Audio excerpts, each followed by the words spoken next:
A man of God helps you depend on God, not on him. A man of greed wants you to depend on him so he can extract money from you. A lot of so-called prophets today charge people money for ministry. The more you pay, the more they pray.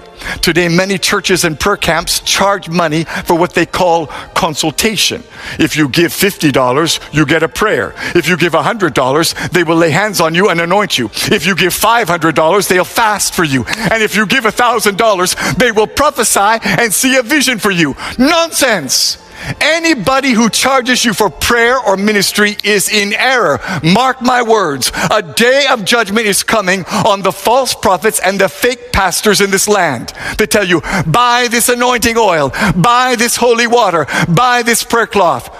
Do not be deceived. Jesus never sold any miracle, and neither did the apostles. We have to get back to the place today where we depend on Jesus and Jesus only. The cult of celebrity pastors must end. And here's the problem we make today. We think if a prophet speaks words that come to pass, well, then it means he's a true man of God. We think if a pastor performs miracles, signs, and wonders, that he must be operating in God's supernatural power. But the fact is, you can speak prophetic words that come to pass and still be a false prophet. You can perform miracles, signs, and wonders and still not operate in God's power. Because this is so important, let me emphasize it and say it again. Deception is not just wrong words, it's also a wrong lifestyle. A false prophet may have the right words and even predict things correctly, but if he has a wrong life, he is a false prophet. There's a pastor in Tanzania who said, because I'm anointed, my feet cannot touch the ground while I'm preaching. He stood on top of his members while he preached. What is that? Nonsense. The pride in pastors today is making God angry.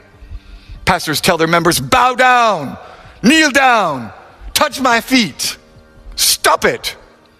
Jesus and only Jesus must be glorified. A few years ago, Pastor Rabalago of the Mount Zion General Assembly in South Africa was spraying Doom, super multi-insect killer, in people's faces to cure their sickness. Pastor Light Monyeki of the Grace Living Hope Ministries commanded his congregants to drink rat poison as a demonstration of the power of faith. They died shortly after visiting his deliverance service.